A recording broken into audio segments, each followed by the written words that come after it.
अस्सलाम वालेकुम जी, क्या हाल चाल है? आप सबके ठीक हैं, खुश हैं, मज़े में हैं? तो मैं भी बिल्कुल ठीक हूँ। आज हाज़िर हूँ आप लोगों के सामने कोई 3 या 4 दिन बाद मेरे ख़्याल में। यार 3-4 दिन मैं कहाँ थी मैं भी आपको बताती हूँ। उससे पहले ना मैं बता दूँ कि आज बच्चों ने कहा कि मामा फ्रीज़र में ना काले चने पड़े हुए हैं, इतने दिन से आप एक काम करें, हमें फटाफट से चाट बना कर दें। मैंने कहा लो ये भी वाला कोई गल है। मैंने फटाफट से आलू बॉयल कर लिए, साथ ही मैंने प्याज काट लिया, टमाटर काट लिया, हरी मिर्चें काट ली, हरा धनिया भी काट के इसमें ऐड कर दें, बड़ा मज़े का लगता है। अच्छा फ़िलहाल मेरे पास हरा धनिया नहीं था तो मैंने पिसा हुआ सूखा धनिया डाला, ज़ीरा पाउडर डाला, थोड़ा सा चाट मसाला डाला, नमक डाला। इमली मैंने साइड पे पकने के लिए रख दी थी, जिसमें मैंने चीनी डाल दी थी, कुटी हुई लाल मिर्ची डाली थी, चाट मसाला डाला था, नमक डाला था। वो जब पकाया इतना पक गया कि माशाल्लाह से वो थोड़ी सी गाढ़ी होने लग गई। उसके बाद फिर हमने उसकी गुठलियाँ निचोड़ के अलग कर देनी है। जो इमली का पल्प होगा ना वो हमने इस चाट में ऐड कर देना है, ठीक है। और फिर इसको अच्छे से करना है मिक्स। यकीन करें 5 मिनट में आपकी चाट जो है वो बन के रेडी होगी, अगर आपकी चीज़ें तैयार हैं तो, ठीक है। तो अच्छा, मुझे कमेंट आया था लास्ट टाइम के दौरान, पिसा हुआ सूखा धनिया कौन डालता है चाट में? तो एक कमेंट ये भी था कि आप सौंफ पाउडर यूज़ करती हैं अपने हर सालन में तो उसका टेस्ट कैसा आता है। तो मैं आपको बता देती हूँ कि पिसा हुआ सूखा धनिया जो है ना ये बड़ा खुशबूदार होता है, जायका भी अच्छा होता है, साबुत नहीं है ना, पिसा हुआ है, कूटा हुआ है। तो ये नहीं कि आपको बाकायदा मुंह में फ़ील होने वाला है कि आपने पिसा हुआ सूखा धनिया डाला है या सौंफ पाउडर डाला है, ज़ीरा अजवाइन पाउडर, कुछ फ़ील नहीं होता, सिर्फ एक टेस्ट अच्छा आता है, जायका अच्छा आ जाता है ना इस चीज़ का। और एक और कमेंट था, आई थिंक वो तैयबा यासिन का था।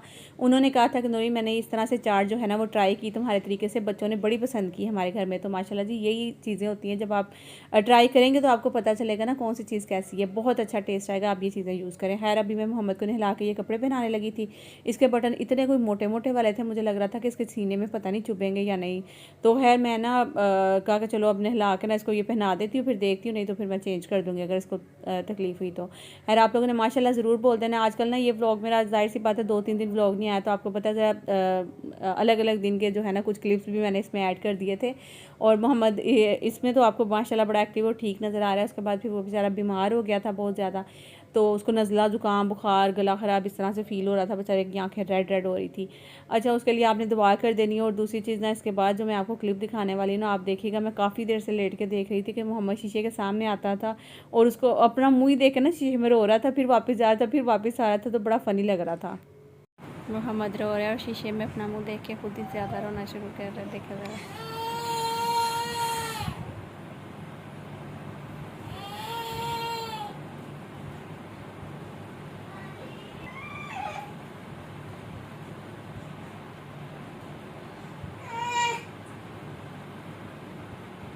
तो ये होती है छोटे से बच्चे की क्यूट क्यूट सी हरकतें। माशाल्लाह इतना कोई क्यूट लग रहा था, फिर मैं काफ़ी देर तो लेट कर उसको देखती रही। फिर उसके बाद मैंने कहा कि चलो एक छोटा सा क्लिप निकाल लेती हूँ। खैर अभी ये सुबह का ही टाइम है, तो मैंने कहा कि ये जो ग्लास स्टैंड होता है ना, ये काफ़ी ज़्यादा, आपको पता है प्लास्टिक की जितनी जो चीज़ें होती हैं किचन में अक्सर वो इस्तेमाल कर करके गीली हो के उनके नीचे ना एक मतलब कि ऐसी कोई शक्ल हो जाती है उनकी कि ऐसे दिल करता है उठा के फेंक ही दो इसको। लेकिन फेंकने की बजाय अगर आप उसको साफ़ कर लेंगे तो ज़्यादा बेहतर है।